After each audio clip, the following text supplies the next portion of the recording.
This is in continuation of my previous talk, where we have discussed infinite series of real numbers and its convergence or divergence. The discussion was supported by giving few examples. We will continue the discussion further by giving few more convergence criteria for infinite series of positive real numbers. First, we prove an important theorem on convergence criteria of the series sigma x n 1 to infinity, and then we will drive as a corollary many other results which are helpful in identifying the nature of the series. We have seen this example sigma r to the power n 1 to infinity, and we have seen that this series converges if mod r is less than 1. Okay. But if mod r is greater than or equal to 1, then what happens? What is our sk? Sk becomes 1 plus r to the power k minus 1.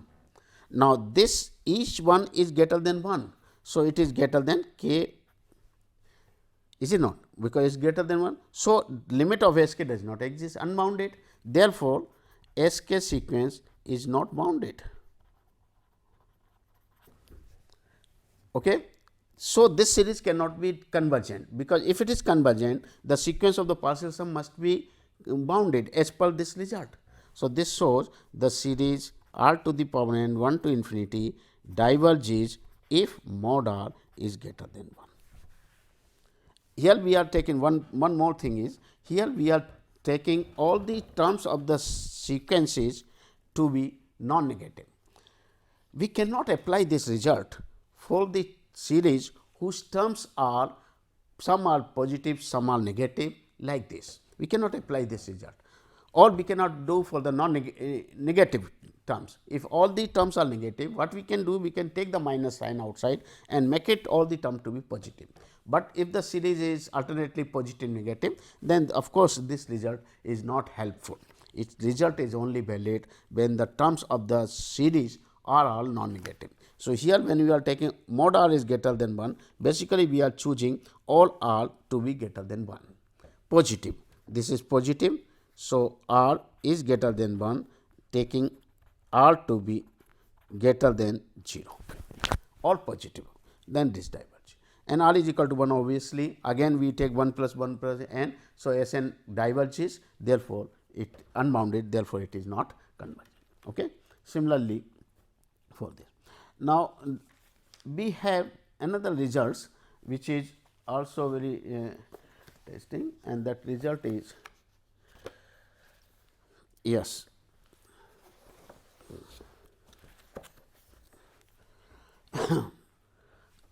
This next result which will help you in driving the few more results.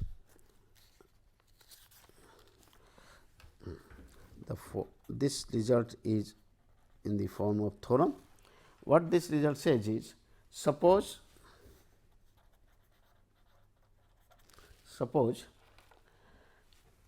x 1 is greater than equal to x 2 is greater than equal to x 3 is greater than equal to, all terms are greater than equal to 0, means non-negative terms.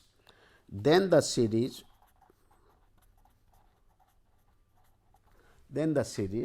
sigma x k or x n is 1 to infinity, x n 1 to infinity converges if and only if the series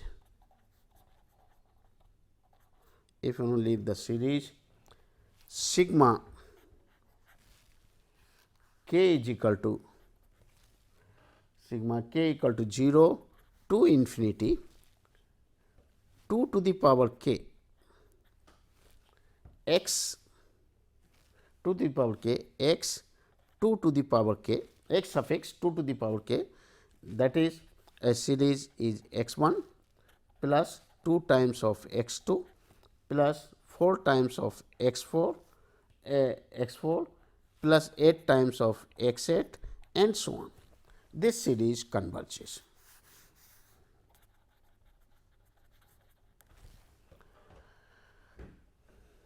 Okay.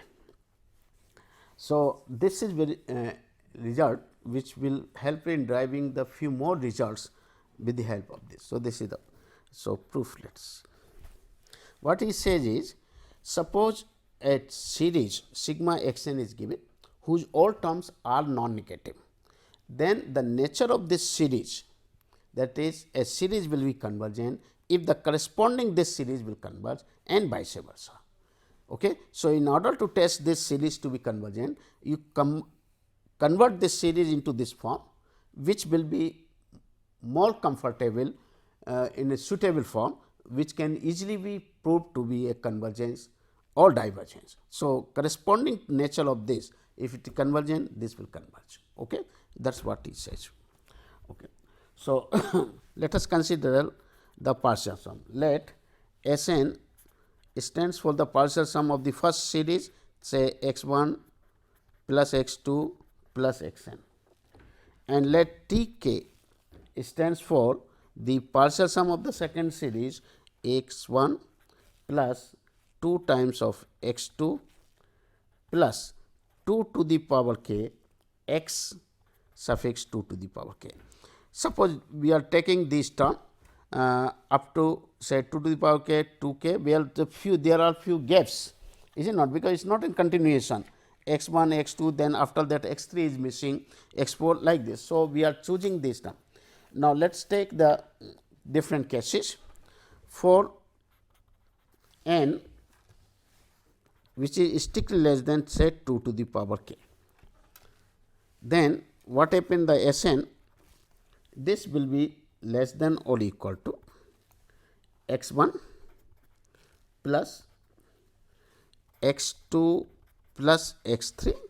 If we combine this, and then let us write this form x 2 k 2 to the power k plus x 2 to the power k plus 1 up to say 2 to the power x 2 to the power k plus 1 minus 1. Say I am taking x n to be less than this number. Obviously, when I am taking n is less than 2 to the power k.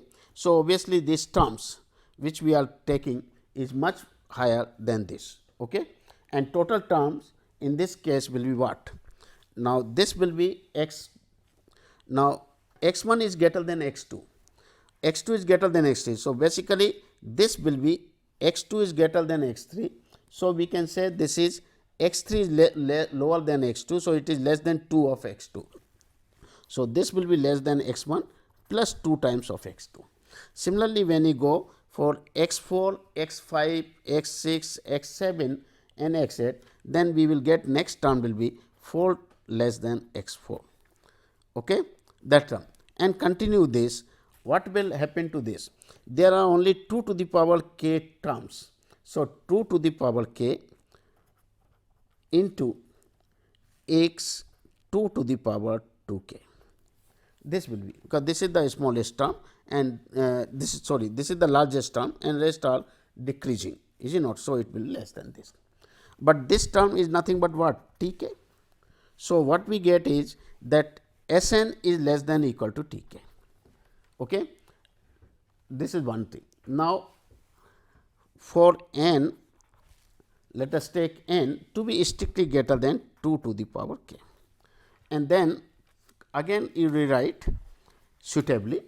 S n can be written as greater than or equal to x 1 plus x 2, and then combine this term x 3 plus x 4 like this, and last term start with the x 2 to the power k minus 1 plus 1, this term, and up to go x 2 to the power k up to this. So, what happen is this is greater than or equal to. Now, let us write x 1 is obviously greater than half of x 1, is it not, because it is positive term. Then plus x 2 remain as it is, then x 3. Now, x 3 x 4, x 3 is less than x 4. or x4 is greater than. So, if I replace x3 by x4, then it is greater. So, it is greater than equal to 2 times of x4, 2 times of x4, this will be, yes, is it not, 2 times of x4, and like this up to 2 to the power k minus 1 into x 2 to the power k, like this. Okay. So, x3 is greater, x3 is greater, like this. Now, you check it, this will be what? If I take the tk is coming to be x1 plus 2x2 plus 4x4, like this. So, it is half of this. So, basically it is the half of tk. So, what we get from 1 and 2? We get from this. So, from 1 and 2 we get, from 1 and 2, what we get is that Sn is less than equal to Tk and Sn is greater than equal to Tk by 2. But what is Tk and Sn? Let us say, let Tk and Sn, the Sn is the partial sum, nth partial sum of the series sigma of xn, and Tk is the partial sum of the second series sigma 2 to the power k x 2 to the power k. Now, these partial sums satisfy this condition, inequality. So, if Tk is bounded, Sn has to be bounded. Now, if Sn is unbounded, Tk has to be unbounded. So, this implies, the third criteria implies that the sequence Sn and the sequence Tk are either both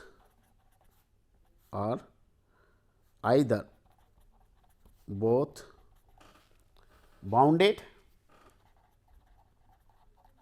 or unbounded, or both unbounded,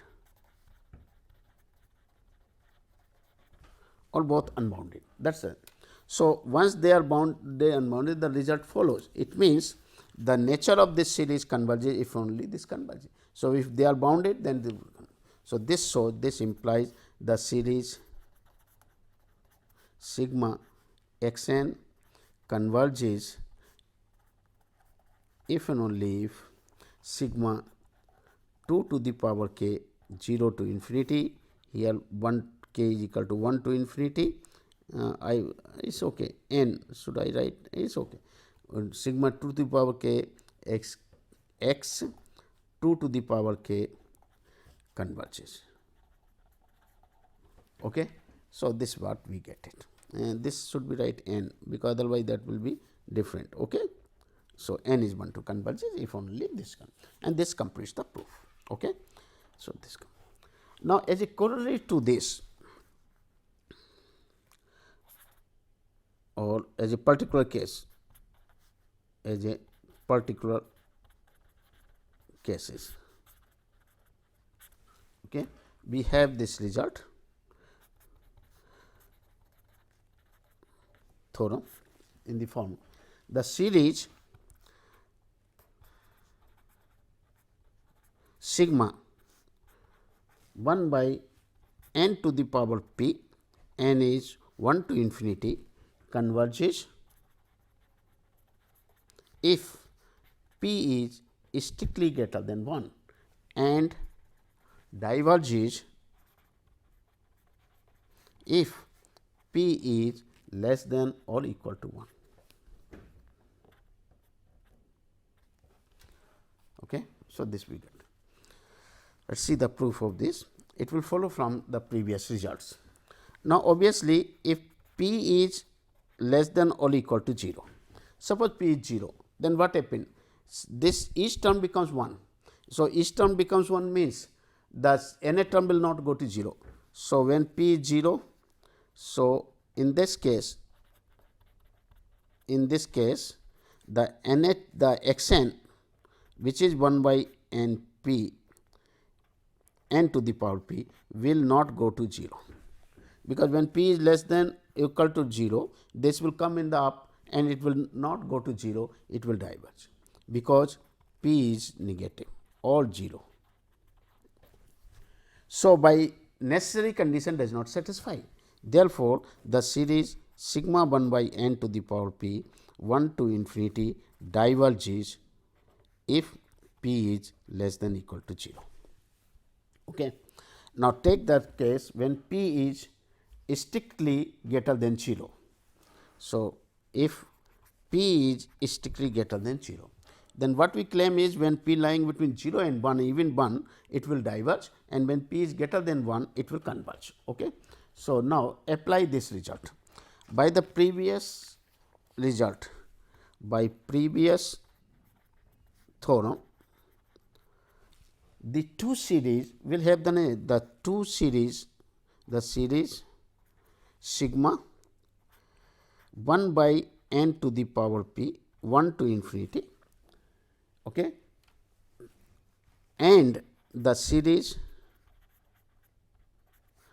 sigma k equal to 0 to infinity 2 to the power k 1 by, replace n by 2 to the power k, 2 to the power k power p, because n to the power p I am replacing n x n by this, x n is 1 upon n to the power p. So, replace n by 2 to the power k. So, n to the power p, this two series, so the series will have same nature. That is, if they are, if this is convergent, it has to be converged, and vice versa, if this is convergent, this, and similarly divergent part, okay, will have the same nature. But what is this? The series, but the series sigma k 0 to infinity 2 to the power k 1 by 2 to the power k p, k into p. This is nothing but what? This is equivalent to sigma k equal to 0 to infinity 2 to the power 1 minus p into k. Okay. Now, this is basically a geometric series. This is a geometric series. So, if we take, if 1 minus p, if 1 minus p 2 to the power 1 minus p, if this part is less than 1, strictly less than 1, then it will behave as a geometric series sigma 1 r to the power k, where r is mod r is less than 1. So, this will be this series, then it means that is what, when it is less than 1, when 1 minus p is negative, that is p is strictly greater than 1. So, in this case the series say fourth, if this, then the series fourth behaves as a geometric series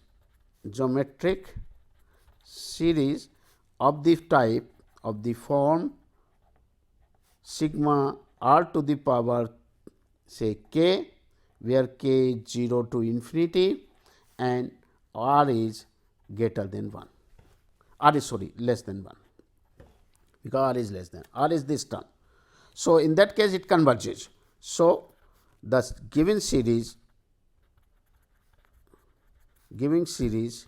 sigma k equal to 0 to infinity 2 to the power k 1 by 2 to the power k power p converges if p is strictly greater than 1, and if p is less than, if this thing is greater than 1, obviously then greater than 1. So, it is the limit of the nth term does not go to 0, therefore, it diverges. When equal to 1 also it will diverge. Okay. So, this shows, otherwise, and obviously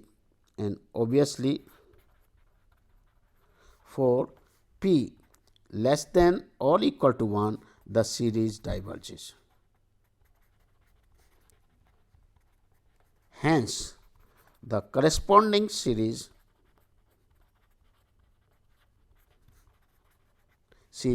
sigma 1 by n to the power p, n is 1 to infinity, converges if p is strictly greater than 1, and diverges if p is less than equal to, and that is prove the result. Now, when p is equal to 1, it is a harmonic series and it diverges, that what we show. When p is equal to 2, it is convergent, and the example which we have chosen, that necessary condition x n tends to 0 is not a sufficient condition, is justified from here. Okay? So, that now, based on this we can also say another example, let us say suppose or result, because this will also be useful if p is greater than 1. If p is greater than 1, then the following series converge. Then number 1, sigma n equal to 2 to infinity 1 by n log n to the power p converges. Log n to the power p converges. Okay? When p is greater than 1, converges, and if and otherwise diverge, and if p is less than or equal to 1, then the series 1 diverges. Again it follows from the same thing. If you go through that one, then the follows the same thing. How the solution will come? To test the sigma x n convergent, what we do is we find out the 2 to the power k. So, the series sigma 1 by n log n to the power p 2 to infinity converges if and only if sigma k equal to 1 to infinity 2 to the power k log 1 by 2 to the power k log 2 to the power k power p. Obviously, when k is 0, we cannot choose because log 1 is 0. That is why we are avoiding that one. This is.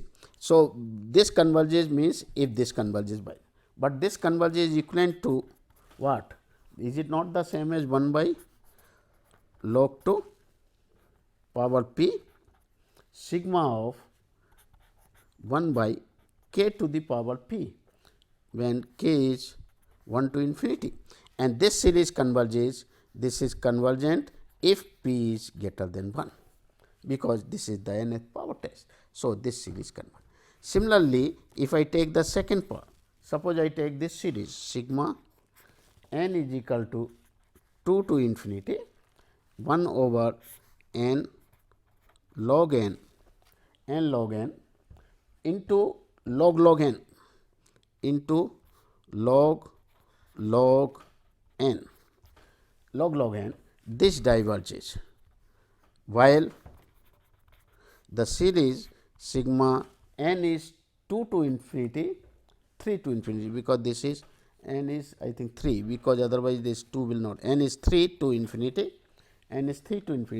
1 by n log n, then log n 2 power 2 converges, and the reason is the same as above. Okay. So, this thank you very much. Thanks.